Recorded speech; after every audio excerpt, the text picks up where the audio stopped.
সদ্য ঘুম থেকে উঠেছি, হাফ বিছানা গুছিয়েছি, বাকি বিছানাটা গোছাবো। Hello everyone, welcome to our new mini blog. আর এদিকে দেখো, দরজাবিহীন অবস্থায় আমরা ঘরে বসবাস করছি, কারণ ফ্রেমিং এর কাজ হচ্ছে। আর এদিকে দাদারা কাজ করছে, মা আর বাবা একটু সবজি কাটাকুটি করছিল। তারপরে একটু চা বানালাম, আর আজকে দুপুরবেলা লোটে মাছের তরকারি হবে আর একটু চাটনি হবে। অনেকদিন যাবত লিফটের কাজ অফ থাকার পরে ফাইনালি লিফটের কাজ হচ্ছে। আর তারপরেই মায়ের পার্সেল এলো। প্রায় প্রত্যেক দিনই মায়ের কিছু না কিছু পার্সেল আসছে, বিকজ মা ঘর সাজাতে খুব পছন্দ করে, তো সেই কারণে কিছু কিছু জিনিস অর্ডার দিচ্ছে।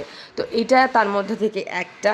শুধু ঘর সাজানো নয়, রান্নাঘরেরও বেশ কিছু জরুরি জিনিসে অর্ডার দিচ্ছে, তার মধ্যে থেকে সোপ ডিসপেন্সার একটা। স্নান টান করে বেরোনোর পর দেখি মায়ের আরও একটা পার্সেল এসছে, তো খুব সুন্দর লাগলো দেখতে। এরপরে লাঞ্চ করলাম। সন্ধেবেলাতে আমরা সবাই মিলে একটু চা সিঙ্গারা খেলাম, আর এদিকে বাবাই টিভি দেখছে। কাঁচরাপাড়া থেকেই ফটো ফ্রেমটা নিয়ে এসছে, বানাতে দিয়েছিল। তাহলে চলো আজকের মতো টাটা, লটস অফ লাভ।